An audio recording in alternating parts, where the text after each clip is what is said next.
ያለ ፍቃድ በስልካችን የሚለቀቁ ማስታወቂያዎች ለምንድን ነው የሚመጡት?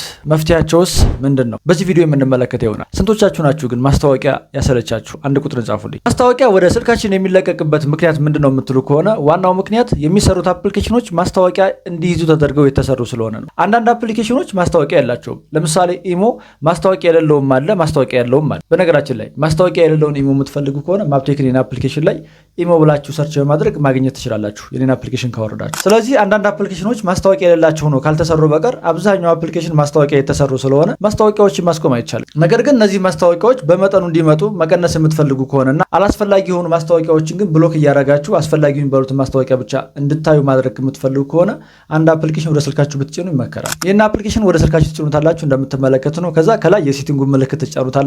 ወርታች ስክሮል ታደረጉና ፊልተሪንግ የሚለውን ትጫናላችሁ። ፊልተሪንግ የሚለውን ከተጫናችሁ በኋላ ማልዌር ፕሮቴክሽን የሚለውን ኦን ታደረጉታላችሁ። ይሄ ለቫይረስ የሚላኩ ማስታወቂያዎች ናቸው፣ ብሎክ ያደርግላችኋል። አድ ፕሮቴክሽን የሚላለ ማስታወቂያ ፕሮቴክት ማድረግ ነው። አላስፈላጊ የሆኑትን ፕሮቴክት ያደርግላችኋል ማለት ነው። ታዲያ ይህን አፕሊኬሽን የምትፈልጉ ካላችሁ ወደ ማፕቴክ ጭኝላችኋለሁ። ማፕቴክን ከፕሌይ ስቶር አወርዳችሁ ማፕ 17 ብላችሁ ሰርች አድርጋችሁ አወርዳችሁ የመጣላችሁ ፎቶ ነክታችሁ ወርታች ስክሮል አድርጋችሁ ኢንስታል ማድረግ ትችላላችሁ። ይመቻችሁ። ሌላ የምትፈልጉት አፕሊኬሽን ካለ በደንብ ትክክለኛውን አጣርቼ እሰራላችኋለሁ። ኮሜንት ላይ ያስቀምጡልኝ።